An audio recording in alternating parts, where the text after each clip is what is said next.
Magandang araw po sa inyo dyan mga kababayan. Makikita nyo po sa video na ito ang kahalagahan ng maintenance lalo na sa ating mga running machineries.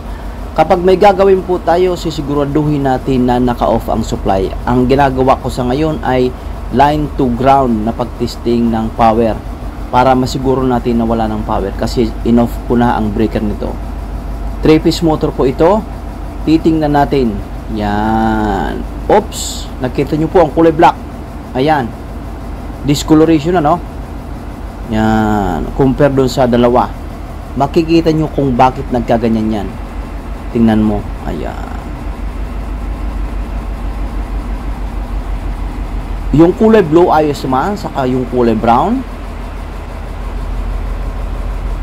Titingnan natin ang tightness nitong kulay black para malaman ninyo. Ayan, ang dulot niyan. Kapag ito po ay maluwag, ganito ang nangyayari. Nakita nyo po, nagkukulay ano na, violet.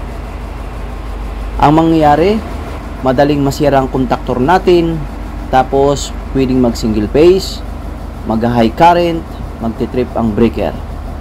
Future problem yan. Ayun po mga kababayan, nakita nyo po ang luwang. Ito naman po ay mahigpit. Yan po ang sinasabi ko na napakahalaga ng maintenance. Kaya wag po natin itong babaliwalain.